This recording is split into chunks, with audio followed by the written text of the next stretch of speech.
Welcome to Kaniyan IAS academy.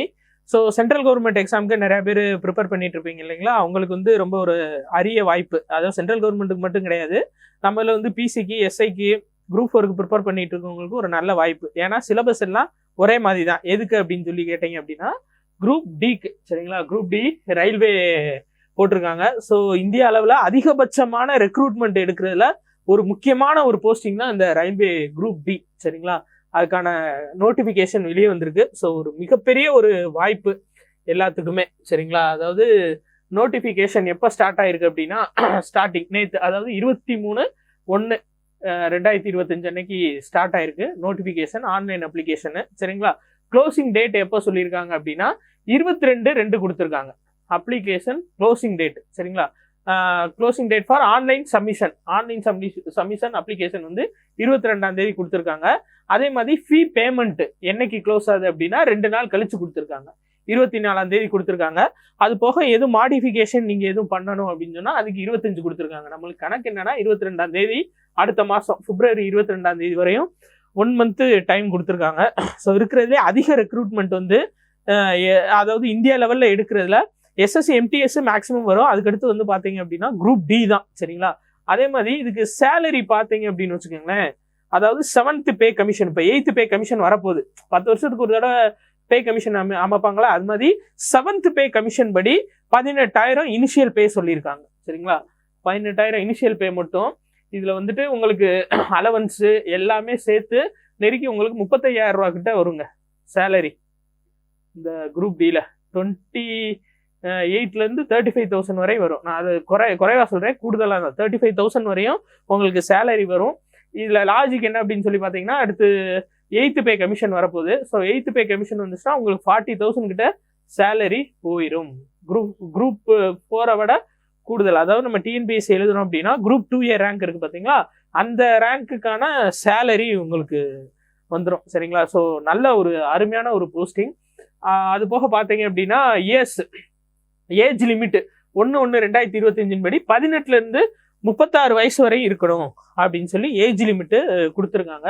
So அதில் பார்த்தீங்க அப்படின்னா நம்பர் ஆஃப் வேகன்சிஸ் இந்தியா லெவலில் பார்த்தீங்க அப்படின்னா 32,438 போஸ்டிங், சரியான போஸ்டிங்க, சரிங்களா? அதுக்கு சதர்ன் ரயில்வேஸ் இருக்கு, நான் உங்களுக்கு சொல்றேன், சரியா? சதர்ன் ரயில்வேஸ்ல எவ்வளோன்னு பார்ப்போம். இந்தியா லெவலில் பார்க்கும்போது 32,438 போஸ்டிங் வந்து இருக்கு, சரியா?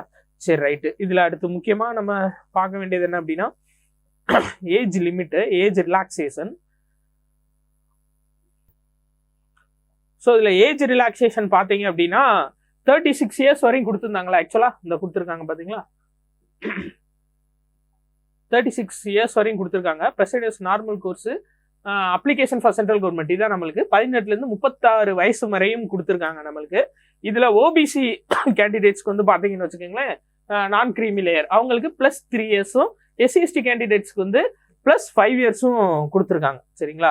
இது ஒன்று முக்கியமானது. ஸோ ஏஜ் ரிலாக்ஸேஷன் பார்க்கும்போது அப்போ ஓபிசி கேண்டிடேட்ஸ் வந்து உங்களுக்கு 39 இயர் கம்ப்ளீட், சரியா? அதாவது சில பேர் கேட்பாங்க, எனக்கு 39 முடிஞ்சு 40 நடந்துட்டு இருக்கு, நான் வந்து அப்ளை பண்ணலாமான்னு கேட்பாங்க. தாராளமா அப்ளை பண்ணலாம்.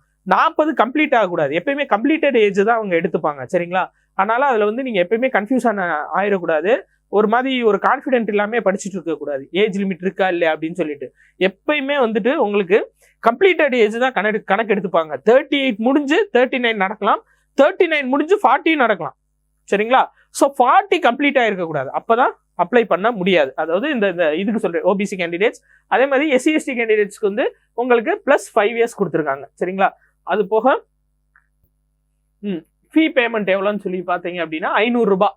யாருக்கு அப்படின்னா, அதாவது ஃபீஸ் கன்செஷன் ஒரு சில கேட்டகரிஸ் இருக்காங்க, ஸோ அவங்கள தவிர்த்துட்டு மிச்சம் எல்லாத்துக்குமே 500 ரூபா. இதுல 400 ரூபா வந்து நீங்க கம்ப்யூட்டர் பேஸ்டு டெஸ்ட் அப்ளை பண்ணும்போது, நீங்க அட்டன் பண்ணும்போது ஆட்டோமேட்டிக்கா உங்க அக்கௌண்ட்டுக்கு ரீஃபண்ட் ஆயிரும், சரிங்களா? அப்போ 500 rupees, அதாவது ஓபிசி கேண்டிடேட்ஸ் எல்லாத்துக்கும், ஓப்பன் பிளஸ் ஓபிசி கேண்டிடேட்ஸ்க்கு. அடுத்து female, transgender, ex service menu, SC ST and minority communities, economically backward classes, இவங்க எல்லாத்துக்குமே 250 rupees. இதுல வந்து நீங்க கம்ப்யூட்டர் பேஸ்டு டெஸ்ட் எழுதும்போது ஆட்டோமேட்டிக்கா இந்த 250 உங்களுக்கு ரீஃபண்ட் ஆயிரும், சரிங்களா? அப்போ இவங்களுக்கு வந்து ஃபீஸ் இல்லை அப்படின்ற மாதிரி தான். ஸோ நீங்க ஸ்டார்டிங் பே பண்ணும்போது உங்களுக்கு 250 தான், சரிங்களா? அப்போ ஃபீமேல் நீங்க பெண்களுக்கு வந்து பொதுவாகவே ஃபீஸ் கிடையாது சென்ட்ரல் கவர்மெண்ட் எக்ஸாமுக்கு. அதே மாதிரி தான் இவங்க 250 கேட்டிருக்காங்க, பட் உங்களுக்கு 250யும் ரீஃபண்ட் ஆயிரும் அப்படின்ற மாதிரி சொல்லியிருக்காங்க. சரிங்களா? அதுக்கடுத்து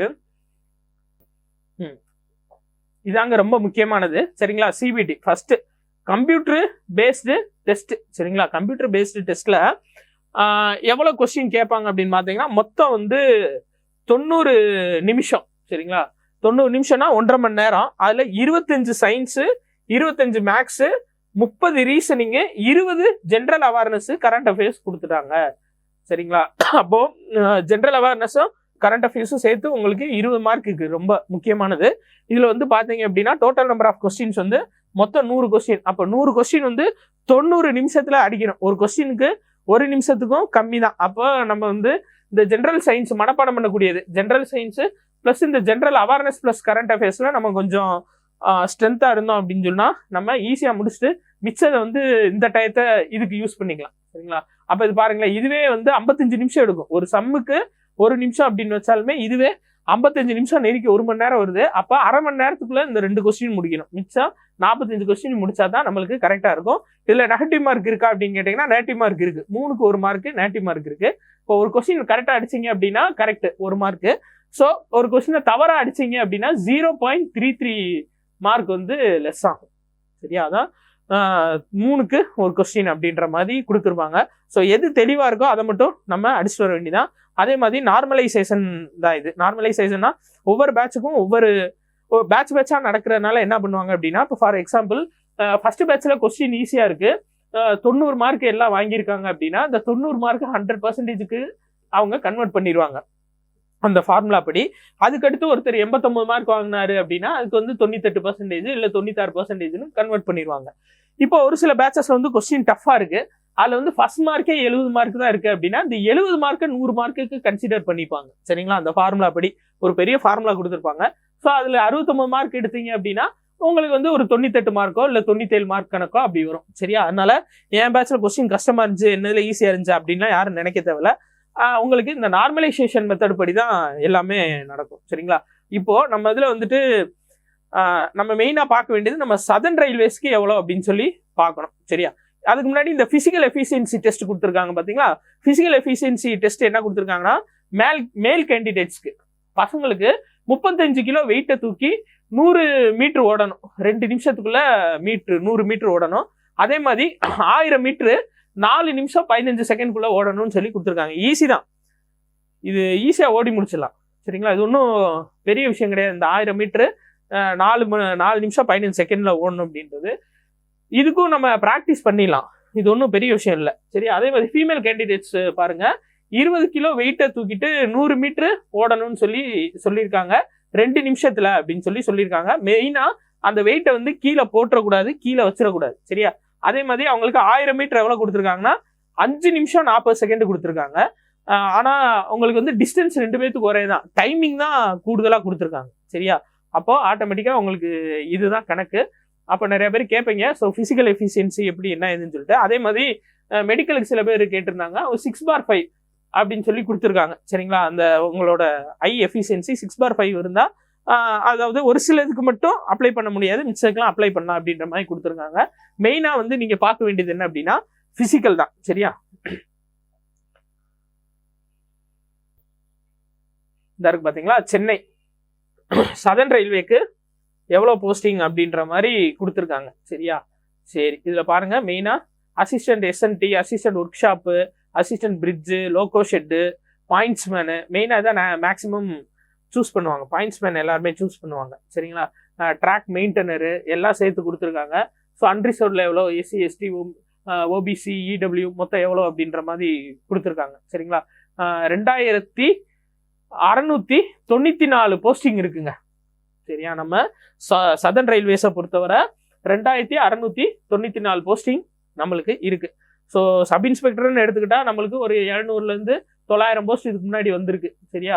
அப்போ நம்மளுக்கு மேபி அடுத்து எதிர்பார்க்கறது 1300 அபவ் சப் இன்ஸ்பெக்டர் எதிர்பார்க்கிறோம். சரிங்களா?